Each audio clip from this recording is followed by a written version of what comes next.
Wayne Bennett talks with the ARLC to play a prominent role in the PNG franchise. Is that right? Pete V'landys wants him to take the job over there. Wayne's in a situation where I think long-term he'd like to be a part of it, but he's still got 2 years to go at South and he's not ready to make a decision on that at this stage.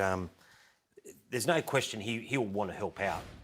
But whether it's as a head coach or... for sure. Yeah. Well, Wayne wouldn't want to do anything else. Look, that's true. But you've also got to remember Wayne's 75. And in 2028 he'll be 78. He's a good 75. He is. He's in good nick. I reckon there is no... much. Well, V'landys is infatuated with him, so it doesn't surprise me that PBL's identified him. It's the toughest coaching job in the history of the game, by a mile.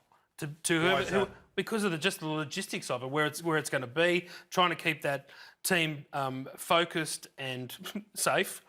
Well, they're all going to be together. I reckon that's the least of their problem. Oh, I reckon. But it's a tough job, and like the travel that they've got to do and where they are, it's such a unique position that whichever coach takes over is going to do. But Wayne would be great for that. But also, I think Wayne's very big on the history of the game, and I think he would see some value being there. It lines up with timing. Like he's got 2 years to go at South.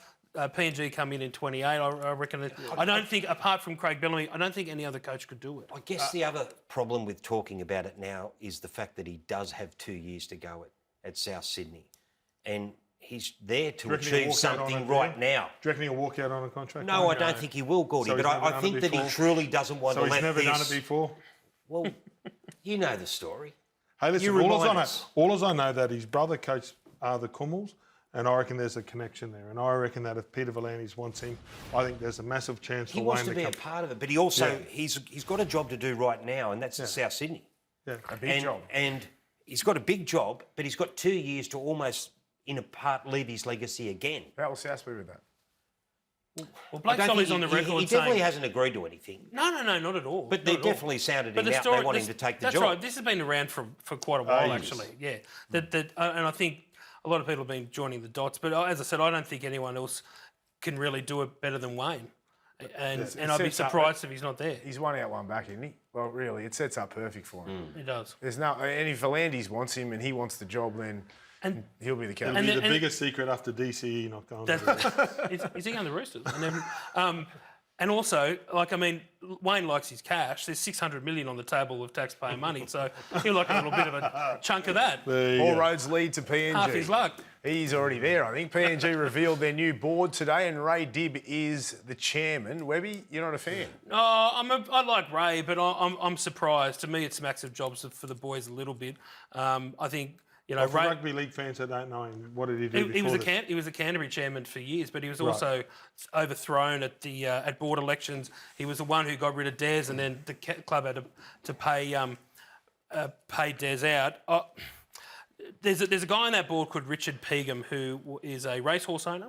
That's how he knows Peter V'landys. He was a part owner of Brew, the Melbourne Cup winner in 2000. But he's a big businessman who has a lot of ties in PNG. He's the gunslinger on that board.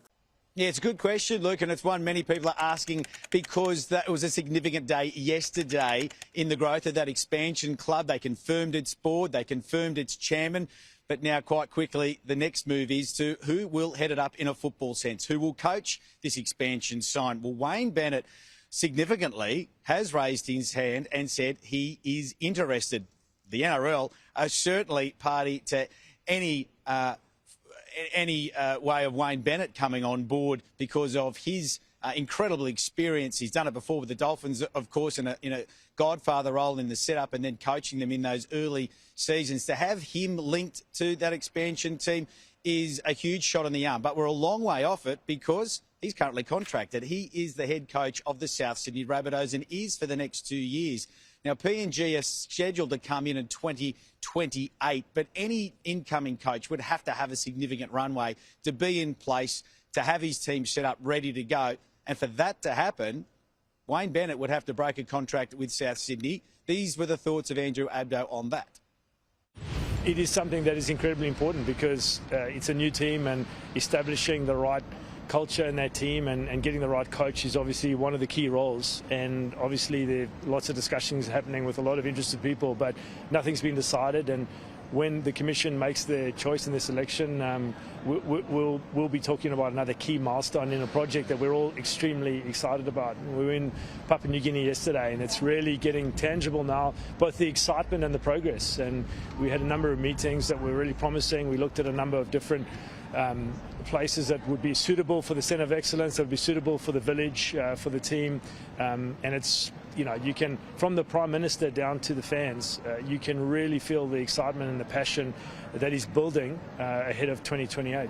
Andrew, you'd have to break a contract if he was going to do it, I imagine, because you'd have to start ahead of the team coming in. Is that even feasible? Could you ask an NRL coach to break a contract to join a new team? No, we wouldn't. And as I said, there are lots of discussions happening. Mainly those discussions are happening around the boardroom table and the Commission thinking about getting the right people involved. No offers have been made, no formal negotiations have even started. That's a matter for down the track.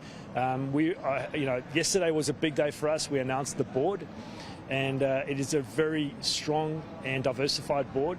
And from there, we will announce CEO. From there, we will start to build a management team and a coach. So there are a few things that need to happen first. And, it's great that people are interested. And any mentions of names at the moment is pure speculation. There hasn't been any decisions made and certainly no formal offers made.